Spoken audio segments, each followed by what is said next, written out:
Hello friends, this is Surya and welcome to Surya tuition classes. Friends, आज हम बात करेंगे नंबर सिस्टम के बारे में ही। जो लास्ट चैप्टर हमारा नंबर सिस्टम था हमने पूरा नहीं किया था, लेकिन कुछ टॉपिक उसके रह गए थे, तो वही आज हम कंप्लीट करेंगे। तो लास्ट हमने कहाँ तक पढ़ा था? हमने पढ़ा था इंटीजर्स के बारे में। ठीक है, इंटीजर्स मैंने बताया था कि दो तरीके के होते हैं। कौन कौन से? एक तो होता है सम संख्या है और एक होती हैं विषम संख्याएं। सम संख्याएं और दूसरी होती हैं विषम संख्याएं। ठीक है, सम संख्या कौन सी होती हैं? देखिए, सम संख्याएं वो होती हैं जो दो से पूरी तरह कट जाती हैं, दो से विभाजित हो जाती हैं या कट जाती हैं। ठीक है, कौन कौन सी? जिसके लास्ट में 0 आता हो, 2 आता हो, 4, 6 या 8। जिस संख्या के लास्ट में 0, 2, 4, 6, 8 में से कुछ भी आएगा तो वो हमारी कौन सी संख्या होगी? वो हमारी सम संख्याएं होंगी। ठीक है, जिन्हें हम हिंदी में कहते हैं इवन नंबर, इंग्लिश में कहते हैं इवन नंबर्स। अब हम बात कर लेते हैं विषम संख्याएं। विषम संख्याएं जिन्हें हम इंग्लिश में कहते हैं ऑड नंबर्स। वो क्या होती हैं? ये संख्याएं दो से विभाजित नहीं होती, यानी कि दो से पूरी तरीके से नहीं कटती। लास्ट में कुछ भी हो सकता है, 1, 3, 5, 7, 9। ठीक है, इनमें से कुछ भी हो सकता है। तो लास्ट हमने कहाँ तक बात की थी? हमने की थी इंटीजर्स के बारे में। ठीक है, अब हम बढ़ेंगे आगे। इंटीजर्स से आगे क्या आ जाता है? देखिए, सबसे पहले क्या होगा, हमारी ये क्लासें जो बोर्ड पर चल रही हैं वो 20 या 21 तक चलेंगी। उसके बाद में पीपीटी पे सारी क्लासेस चलेंगी। और इसके बाद में जो हम सब्जेक्ट स्टार्ट कर रहे थे सीडीपी यानी कि चाइल्ड डेवलपमेंट एंड पेडागोजी का, वो अब हम 21 से स्टार्ट करेंगे, यानी कि 21 तारीख से स्टार्ट करेंगे। और उसमें हम सारी भी जो भी आपको वीडियो प्रोवाइड कराएंगे वो सारी पीपीटी पर कराएंगे। ठीक है, तो अभी ये मत रहना कि हाँ 1-2 दिन में ही सीडीपी की क्लास चलेगी। 20 या 21 से हम सीडीपी की क्लासेज स्टार्ट कर देंगे विद पीपीटी, और बहुत इजीली और अच्छे तरीके से, बहुत अच्छी लैंग्वेज में आपको पढ़ाया जाएगा, जिससे कि बस एक बार वीडियो देखने के बाद में आपको सारा दिमाग में बैठ जाए। ठीक है, देखिए अब बात करते हैं हम नेचुरल नंबर्स की। नेचुरल नंबर्स कौन से होते हैं? नेचुरल नंबर्स को हिंदी में कहते हैं प्राकृतिक संख्याएं। ठीक है, अब नेचुरल नंबर्स दो तरीके की होती हैं। कौन कौन से? मेन दो तरीके के होते हैं। एक तो प्राइम नंबर्स और दूसरे होते हैं कंपोजिट नंबर्स। ठीक है, प्राइम नंबर्स को हिंदी में कहते हैं अभाज्य संख्याएं, जबकि कंपोजिट को हिंदी में कहते हैं भाज्य संख्या। अब जो बच्चे हैं जिन्होंने पढ़ रखा है वो भाज्य और अभाज्य का नाम सुन के उन्हें पता चल गया होगा कि कौन से होते हैं प्राइम नंबर्स, कौन से होते हैं कंपोजिट नंबर्स। देखिए, अभाज्य संख्याएं, अभाज्य संख्या कौन सी होती हैं? वे संख्याएं जिसके फैक्टर नहीं हो सकते। ध्यान से सुन लेना क्या कह रहा हूँ। वो संख्याएं जिसके फैक्टर नहीं हो सकते अभाज्य संख्याएं कहलाती हैं। अब देखिए, फैक्टर क्या होते हैं? फैक्टर होते हैं किसी भी संख्या के, जैसे 8 है, 9 है, 10 है, 11 है। फैक्टर होते हैं जिस संख्या से कट सकता है। जैसे कि 8 है, 8 को हम 1 से काट सकते हैं, 2 से काट सकते हैं, 4 से काट सकते हैं। ठीक है, तो 8 के फैक्टर तो हो जाएंगे, यानी कि 8 को हम कट कर सकते हैं। 8 के फैक्टर क्या क्या होंगे? देखिए, मल्टीप्लाई कर देंगे, 2, 2 जा 4, 2 जा 8। समझ आया? 8 के फैक्टर हो जाएंगे, 9 के फैक्टर हो जाएंगे, 3, 3 जा 9, 10 के हो जाएंगे, लेकिन 11 के नहीं होंगे। 11 के फैक्टर क्यों नहीं होंगे? क्योंकि 11 किसी और से कटता ही नहीं है। 11 किससे कटता है? सिर्फ 1 से कटता है। 11 या तो 11 से कटेगा या फिर 1 से कटेगा। दोबारा रिपीट कर रहा हूँ। देखिए, अभाज्य संख्याएं वो संख्याएं होती हैं जो किसी भी दूसरी संख्या से नहीं कटती, किसी भी दूसरी संख्या से नहीं कटती और जिसके फैक्टर नहीं हो सकते। वो संख्याएं क्या कहलाती हैं? ये सारी संख्याएं अभाज्य संख्या कहलाती हैं। ठीक है, अभाज्य संख्याएं कहलाती हैं। अब देख लेते हैं एग्जाम्पल, कौन कौन सी अभाज्य संख्या होती हैं। ये समझ में आया अभाज्य संख्या कौन कौन सी होती हैं? ठीक है, अब बात करेंगे एग्जाम्पल की। अभाज्य संख्या कौन सी होती हैं? 2, 3, 5, 7, 11, 13, 17 एक्सेट्रा। ठीक है, अब ये देखिए, मैंने लिखा है एग्जाम्पल 2, 3, 5, 7, 11, 13। अब ये सारी आप ये बताइए कि 2 है, 2 किससे कट सकता है? या तो 2 से कटेगा या 1 से कटेगा। ठीक है, ऐसे ही 3 किससे कटता है? या तो 3 से कटेगा या फिर 1 से कटेगा। तो ये सारी वो संख्याएं हैं जिसके फैक्टर नहीं हो सकते, यानी कि जो किसी और से नहीं कटेंगी, या तो खुद से ही कटेंगी या फिर कटेंगी 1 से। ठीक है, समझ में आया। अब देखिए ये अभाज्य संख्या तो मैंने बता दिया, लेकिन क्वेश्चन यहाँ से नहीं पूछा जाएगा। क्वेश्चन अभाज्य संख्या से ये नहीं पूछा जाएगा कि आपको संख्या दे देगा, उसमें कह देगा कि अभाज्य संख्या कौन सी है। इसके चांसेस बहुत कम रहते हैं। तो क्वेश्चन कहाँ से पूछा जाएगा वो मैं आपको बता रहा हूँ। क्वेश्चन अगर आप चाहो तो नोट डाउन कर सकते हैं। फर्स्ट क्वेश्चन पूछा जा सकता है आपका कि प्रथम यानी कि सबसे छोटी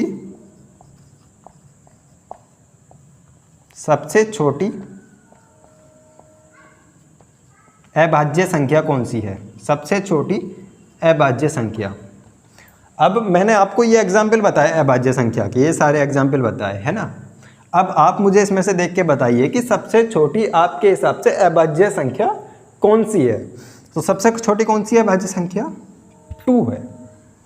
इसका आंसर आ जाएगा 2। देखिए ये जो मैं क्वेश्चन आपको 5 या 6 क्वेश्चन लिख पाऊंगा, कुछ नहीं करना, बस इन क्वेश्चन को ऐसे ही रट लेना। एक ना एक क्वेश्चन फंस जाएगा आपके एग्जाम में सीधा आ जाएगा कि सबसे छोटी अभाज्य संख्या कौन सी है। ऑप्शन में दे देगा 2, 6, 5, 3। कौन सी है सबसे छोटी अभाज्य संख्या? 2 है। समझ में आया। अब नेक्स्ट बात कर लेते हैं कि सबसे छोटी सम अभाज्य संख्या, सबसे छोटी सम अभाज्य संख्या, सम अभाज्य संख्या कौन सी है आप ये बताइए। ये 2 सम नंबर्स कौन से होते हैं, यानी कि इवन नंबर कौन से होते हैं? इवन नंबर हमारे होते हैं 2, 4, 6, 8। ठीक है, तो सबसे छोटी अभाज्य संख्या कौन सी होगी? सबसे छोटी हमारी अभाज्य संख्या भी 2 हो गई।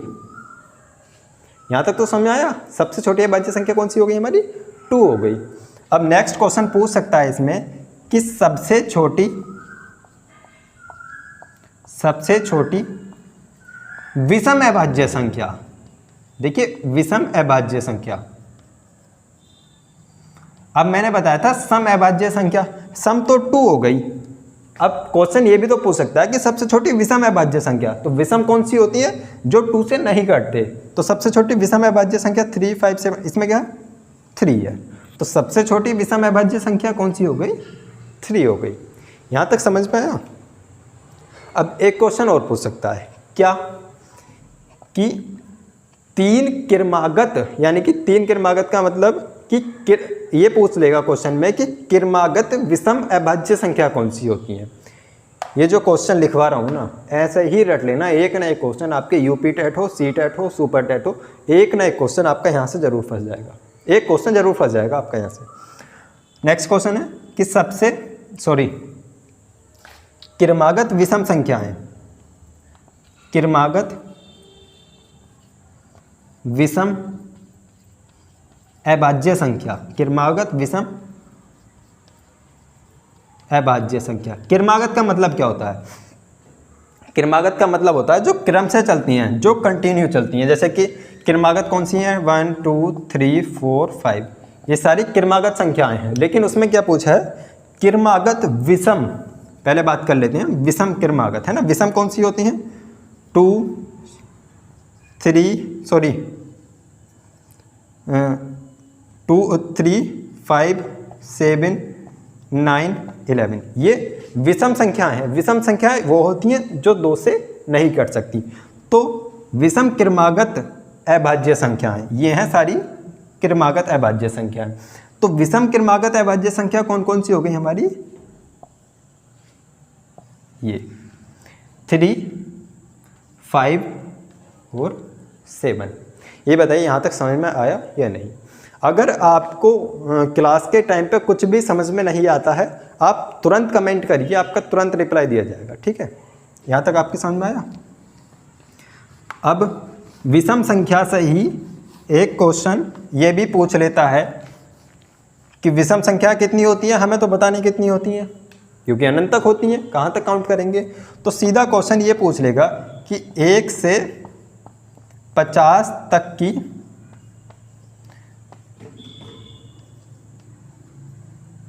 क्रमागत 1 से 50 तक की अभाज्य संख्या बताइए।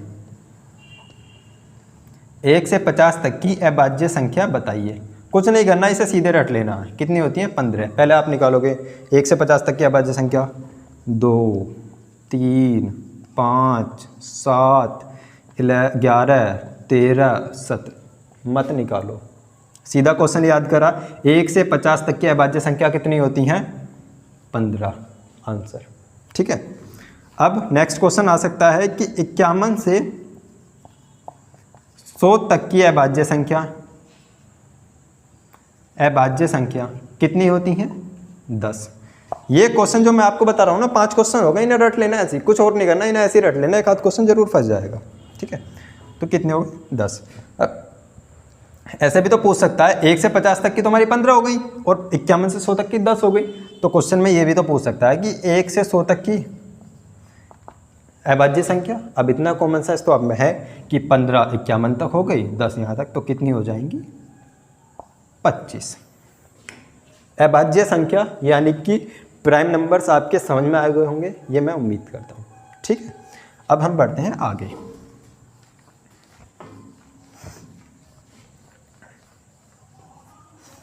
प्राइम नंबर्स कौन से होते हैं? अभी बताया था, वो संख्याएं जिसके फैक्टर नहीं हो सकते, यानी कि जो किसी और से नहीं कट सकती, वो प्राइम नंबर्स यानी कि अभाज्य संख्याएं कहलाती हैं।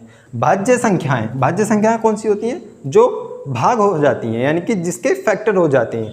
ऐसी संख्याएं, अगर आप डेफिनेशन लिखना चाहो तो लिख सकते हैं डेफिनेशन। ठीक है, ऐसी संख्याएं जो जिसके फैक्टर हो जाते हैं, ऐसी वो संख्याएं जिसके फैक्टर हो जाते हैं वो भाज्य संख्या कहलाती हैं। ठीक है, एक अगर और डेफिनेशन आप लिखना चाहो तो ये भी लिख लेना कि ऐसी संख्याएं जो एक और स्वयं के अलावा किसी अन्य संख्या से भाग हो सकती हैं, तो वो कौन सी संख्या कहलाती हैं? वो भाज्य संख्या कहलाती हैं, यानी कि कंपोजिट नंबर कहलाते हैं। डेफिनेशन अगर आप लिखना चाहो तो लिख सकते हो, वरना कोई बात नहीं। ठीक है, प्रैक्टिस में कराऊंगा, वीडियो देखनी है, जो आपको इंपॉर्टेंट लगता है वो आप नोट डाउन कर लो, और प्रैक्टिस मेरी जिम्मेदारी है, मैं प्रैक्टिस कराऊंगा, आपको किसी चीज़ की टेंशन लेने की ज़रूरत नहीं है। ठीक है, अब हम बात करते हैं कंपोजिट नंबर यानी कि भाज्य संख्याएँ। भाज्य संख्याएँ कौन कौन सी होती हैं? एग्जाम्पल बता दें। 4, 6, 8, 9, 10, 12 इन्फिनिट। मैंने बताया था ऐसी संख्याएं जो 1 और खुद से अलग तीसरी संख्या से भी कट जाती हैं, यानी कि जिसके फैक्टर हो जाती हैं। 4 के फैक्टर हो जाएंगे 2 × 2 कर सकते हैं। 6 को क्या कर लेंगे? 2 × 3, 2 से भी हो जाएगा, 3 से भी हो जाएगा, मल्टीप्लाई बाई 1। यानी कि ऐसी संख्याएं जो खुद के अलावा किसी और से भी भाग हो जाती हैं वो भाज्य संख्याएं कहलाती हैं। ये मैंने सारे इसके एग्जाम्पल बता दिए। सेम ऐसे ही क्वेश्चन इसमें से पूछ सकता है, जैसे अभाज्य संख्या में से पूछे ऐसी भाज्य में से पूछ सकता है। क्या पूछेगा? देखिए, सबसे छोटी, पहले भाज्य संख्या समझ में आया? ठीक है, सबसे छोटी भाज्य संख्या कौन सी है? 4। ठीक है, सबसे छोटी समभाज्य संख्या कौन सी है? सम की बात कर रहा हूं। सम का मतलब वो होता है जो 2 से कट जाती हैं पूरी तरीके से, तो सम भी क्या होगी? 4 होगी। ठीक है, अब नेक्स्ट क्वेश्चन की बात कर लेते हैं। सबसे छोटी विषम भाज्य संख्या। विषम भाज्य संख्या, विषम का मतलब क्या होता है? जो 2 से नहीं कटती। अब इसमें देखिए, ये भी कट जाती है, ये भी, एक 9 नहीं कटती, तो इसका मतलब सबसे छोटी विषम भाज्य संख्या कौन सी होगी? 9 होगी। ये समझ में आया या नहीं? प्राइम नंबर, कंपोजिट नंबर, यानी कि अभाज्य संख्या और भाज्य संख्या, ये आपके समझ में आ गया होगा, ये मैं उम्मीद करता हूँ। ठीक है, अब हम आगे बढ़ते हैं। अब बात कर लेते हैं हम, देखिए ये तो होते हैं प्राइम नंबर, ये होते हैं कंपोजिट नंबर, लेकिन दोनों के जो बीच होगा, जो दोनों के बीच के नंबर होंगे उन्हें क्या कहेंगे? उन्हें कहेंगे को प्राइम नंबर्स, यानी कि सह अभाज्य संख्याएं। ठीक है, सह अभाज्य संख्याएं। अब वो देख लेते हैं कि ये कौन कौन सी होती हैं। सह अभाज्य संख्याएं वो होती हैं जिनका HCF यानी कि हाई कॉमन फैक्टर कितना होगा? 1 होगा। सह अभाज्य संख्याएं वो संख्याएं होती हैं जिनका हाई कॉमन फैक्टर यानी कि HCF क्या होगा, 1 होगा। HCF और LCM ये भी मैं पढ़ाऊंगा, कुछ टाइम का वेट करिए, इन्हें मैं पढ़ा दूंगा, लेकिन अब आपको ये याद कर लेना है। HCF का मतलब क्या होता है, जिसके फैक्टर दोनों में से नहीं। देखिए अब कौन कौन से होते हैं, 2, 3, 5, 7, 5, 16। 2 किससे कट सकता है, 1 मल्टीप्लाई बाई 2, 3 मल्टीप्लाई बाई 1। ऐसी संख्या जो दोनों में होगी वो क्या कहलाती है, सहभाज्य संख्या कहलाती है। 2 और 3 की सहभाज्य संख्या क्या है, 1 इसमें है 1 इसमें से, दोनों में से क्या उठा लिया, 1, तो क्या है ये सहभाज्य संख्या। 5 मल्टीप्लाई 1, 7 मल्टीप्लाई बाई 1, तो HCF क्या आया इनका दोनों का, 1, यानी कि जिसका HCF 1 आता है, यानी कि जिसके फैक्टर होने के हों या नहीं हो, लेकिन दोनों को जब हम आपस में करेंगे तो उनका HCF 1 आना चाहिए। अगर HCF 1 आता है, चाहे संख्या कोई सी भी है, तो वो क्या होगा, वो होगा हमारा हाई कॉमन फैक्टर, को प्राइम नंबर, यानी कि सह अभाज्य संख्या है। अब यहाँ तक बताइए, यहाँ तक आपके सब कुछ समझ में आया या नहीं? ठीक है, अब बढ़ते हैं आगे।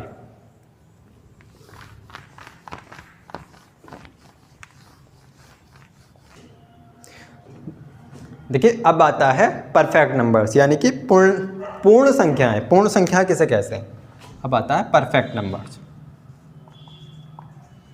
परफेक्ट नंबर्स यानी कि पूर्ण संख्याएं। परफेक्ट नंबर्स क्या होता है, परफेक्ट नंबर्स वे नंबर्स होते हैं। परफेक्ट नंबर्स वे देखिए अगर डेफिनेशन लिखना चाहें तो डेफिनेशन लिख लेंगे आप, लेकिन समझाऊंगा मैं अपने तरीके से अलग, ठीक है, इसका डेफिनेशन से कोई मतलब नहीं है। कि पूर्ण संख्याएं या परफेक्ट नंबर्स वो नंबर्स होते हैं जिनके गुणनखंडों का योग, जिसके गुणनखंडों का योग उस संख्या का दुगना होता है। देखिए मैं क्या बता रहा हूँ, परफेक्ट नंबर एक होता है हमारा 6।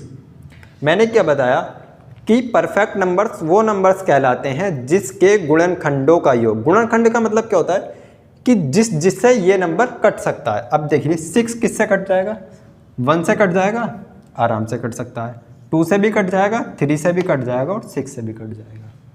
6 को अगर हम देखें तो 1 से भी कट सकता है, 2 से भी, 3 से भी और 6 से भी। यानी कि ऐसे नंबर्स जिनके गुणनखंडों का योग उस संख्या का दुगना हो, तो वो क्या कहलाता है, वो कहलाता है हमारा पूर्ण संख्या, यानी कि परफेक्ट नंबर्स।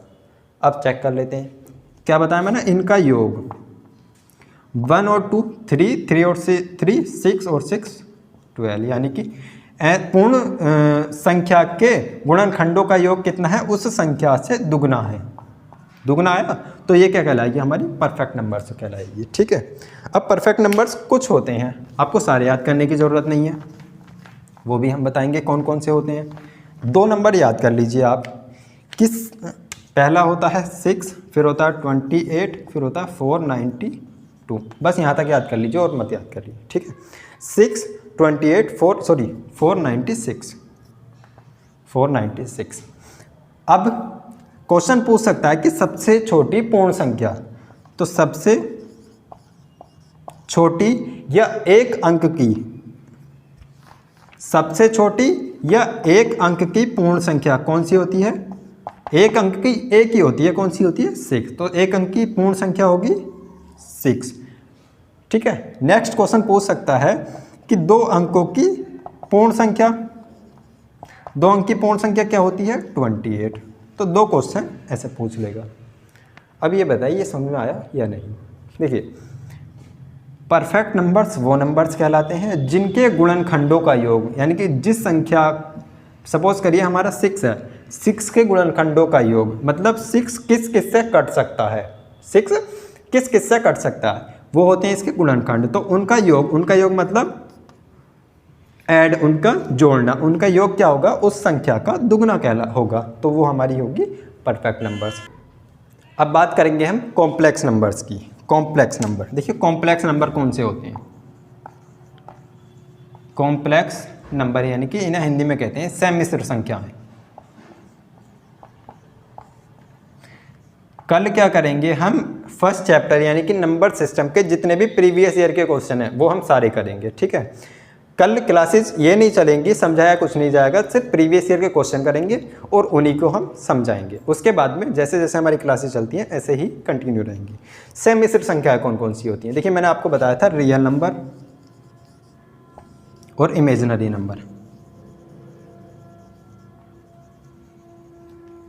रियल नंबर कौन कौन से होते हैं? रियल नंबर्स वो संख्याएं होती हैं जो नंबर लाइन पर लिखी हुई होती हैं, जो P/Q की फॉर्म में होती हैं और जो दशमलव यानी कि पॉइंट की या डेसिमल की फॉर्म में भी हो सकती हैं।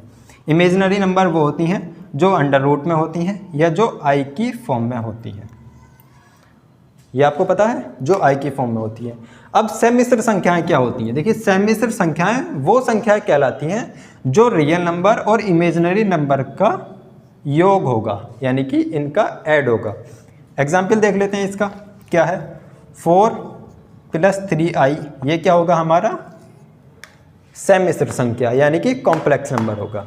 कॉम्प्लेक्स नंबर क्या होते हैं? जो रियल नंबर्स और इमेजिनरी नंबर्स का कॉम्बिनेशन होता है, यानी कि दोनों का जोड़ होता है, वो हमारा क्या कहलाता है? कॉम्प्लेक्स नंबर या सम्मिश्र संख्या कहलाता है। उम्मीद करता हूँ ये वीडियो आपको समझ में आई होगी। अब अगर आपकी कुछ भी प्रॉब्लम है मैथ के चैप्टर 1 यानी कि नंबर सिस्टम से रिलेटेड, तो आप कमेंट में पूछ सकते हैं और कल हम इस चैप्टर के जितने भी प्रीवियस ईयर के क्वेश्चन हैं वो कराने की कोशिश करेंगे। ठीक है, तो दोस्तों मिलते हैं अगली वीडियो में, तब तक के लिए गुड बाय, थैंक यू, जय हिंद, जय भारत।